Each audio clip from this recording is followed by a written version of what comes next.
Bonjour à tous. Aujourd'hui, je vous retrouve pour une recette très gourmande. Alors, il s'agit d'une tarte. Une tarte à la noix de coco ananas. Vous m'en direz des nouvelles. Pour réaliser cette tarte, je vais d'abord avoir besoin d'une pâte sucrée que j'ai réalisée dans l'une de mes dernières vidéos. Je vous mets bien sûr le lien en barre d'infos. Et nous allons la travailler pour faire le fond de tarte. Donc je farine bien sûr le dessous de ma pâte, ainsi que le dessous. Et là je vais commencer à venir l'étaler au rouleau.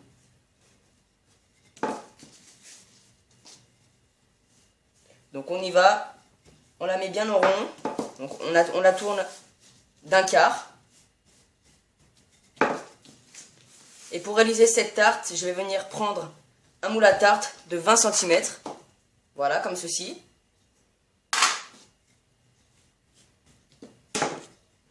Donc je pense bien fariner ma pâte. Donc là, on a une très très bonne pâte. Comme ceci. Donc vous voyez, donc je viens de beurrer mon moule.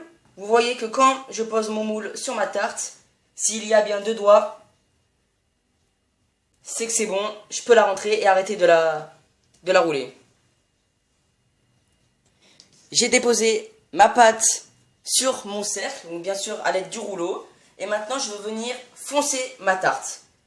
Donc je vais d'abord couper l'excédent de pâte. Et je vais venir rabattre les côtés au fond de ma tarte en appuyant jusqu'au bout. Je viens ensuite la rouler, ce qui me permet d'avoir un côté plus propre et de retirer tout l'excédent qui nous gêne.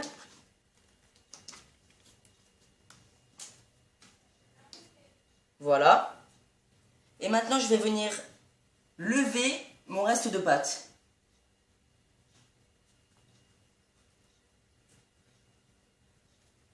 Comme ceci.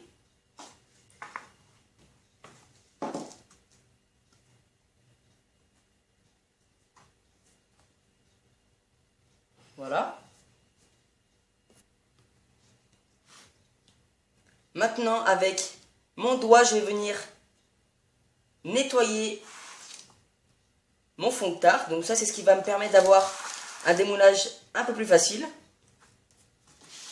Donc, vous avez vu, on pince les deux doigts, on vient les mettre sur le fond de tarte et on va venir faire glisser. Comme ceci. Je peux maintenant venir la piquer.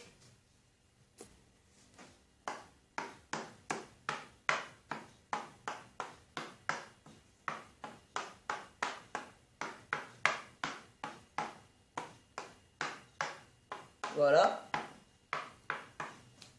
Je la place au frais et je passe à ma crème d'amande. Ou plutôt crème de coco. Alors pour la crème d'amande coco, j'aurai besoin de 175 g de beurre, 175 g de sucre, 160 g de noix de coco râpée, ainsi que 3 petits œufs.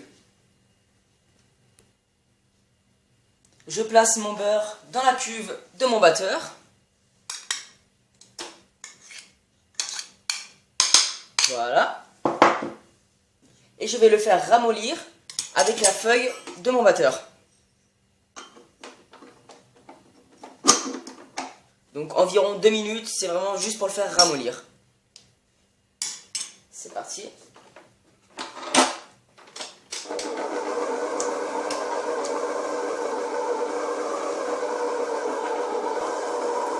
Comme ceci. Et maintenant, je vais ajouter mon sucre pour faire crémer l'ensemble.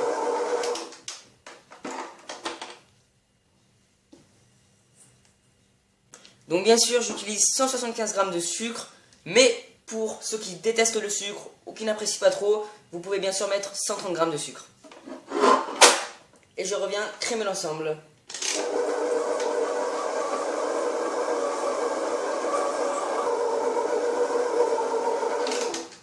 Voilà, comme ceci. Donc bien sûr, n'hésitez pas à donner un petit coup de maryse pour faire retomber l'ensemble. Vous voyez, si c'est très mal mélangé, vous avez vu si le beurre se mélange mal, un petit coup de maryse et ce sera bon.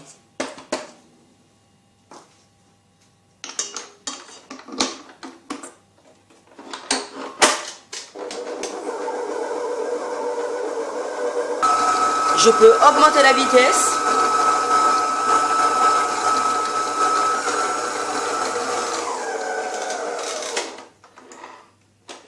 Je peux venir ajouter un œuf petit à petit, donc un par un. Voilà, donc on va en ajouter un. Et on va mélanger délicatement.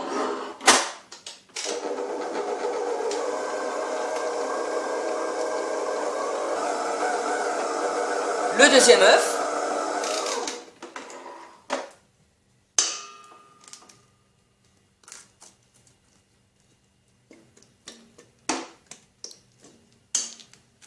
Voilà.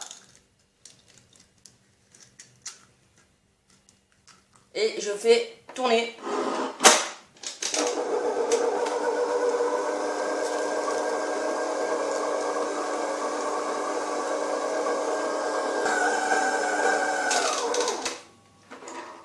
Je viens ajouter mon dernier œuf.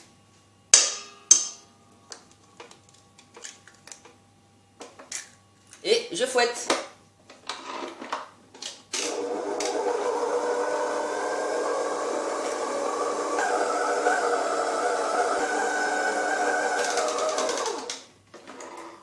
Alors là pour l'instant ma crème est liquide, c'est normal à cause des œufs. Je vais maintenant ajouter la coco et vous verrez qu'elle va épaissir.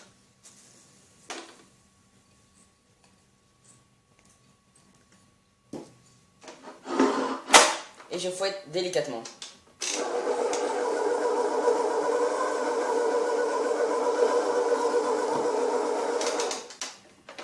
Après quelques minutes, ma crème est bientôt prête. Donc je vais lui redonner un petit coup de maryse pour bien mélanger l'ensemble. Et je vais venir refaire battre délicatement.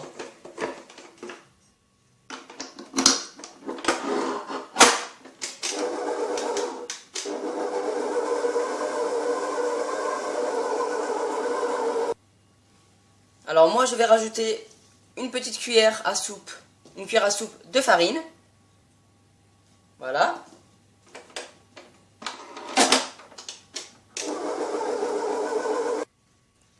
Donc ma crème de coco est prête, je vais maintenant la débarrasser dans un bol.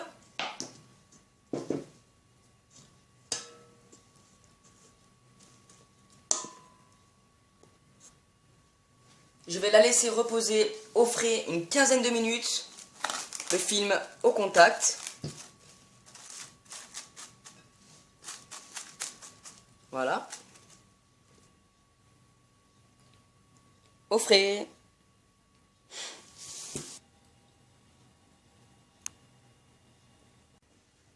J'ai maintenant mes deux préparations de prêtes, donc mon fond de tarte pâte sucrée et ma crème de coco.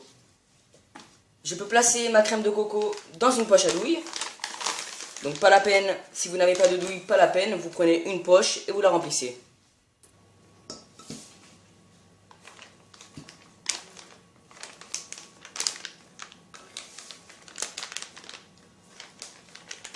Donc je peux la débarrasser entièrement. Alors une petite méthode qu'on m'a appris bien sûr pour éviter que la poche ne soit sale comme la mienne. Alors vous prenez votre doigt et vous allez venir faire glisser, retourner la poche et revenir faire glisser de l'autre côté. Et vous avez vu, on a une poche meilleure. Plus qu'à couper l'embout. Et je peux venir pocher en faisant une spirale comme ceci.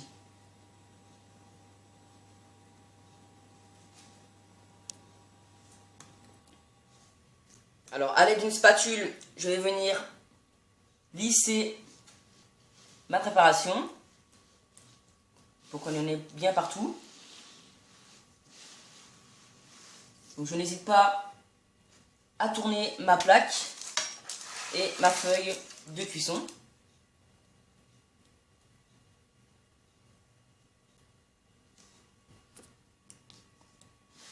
comme ceci.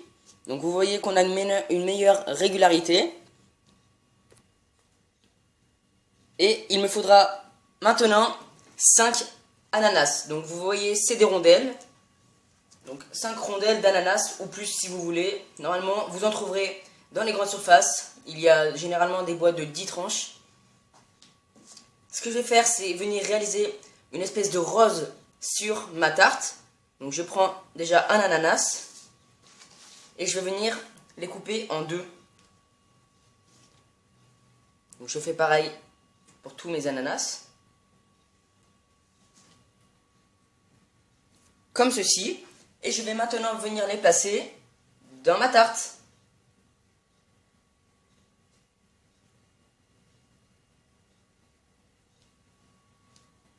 J'ai déjà effectué mon premier tour avec 4 rondelles. Donc maintenant, je vais venir effectuer avec la 5e rondelle que je coupe en 4 la forme de la rose au milieu.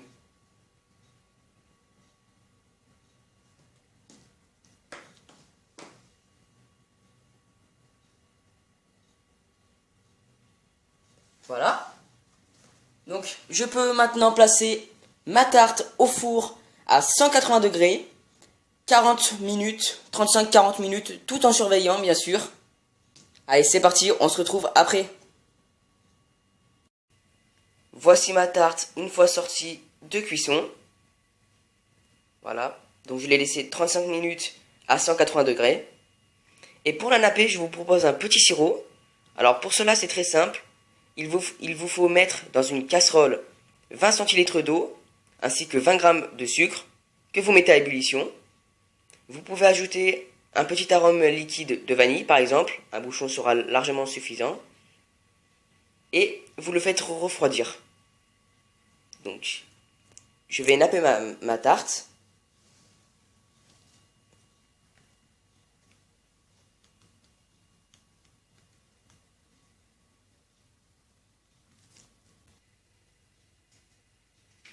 Comme ceci. Et maintenant, je vais napper le bord de ma tarte pour faire une décoration. J'ai nappé mon tour et vu que mon tour a bien été nappé, j'ai déposé une décoration de coco râpé. Donc là, on a une tarte bien nappée, une très belle décoration. Ce dessert, après un repas bien mérité, sera la bienvenue. Quant à moi, je vous retrouve pour de nouvelles vidéos. À très vite et abonnez-vous à ma chaîne. Au revoir.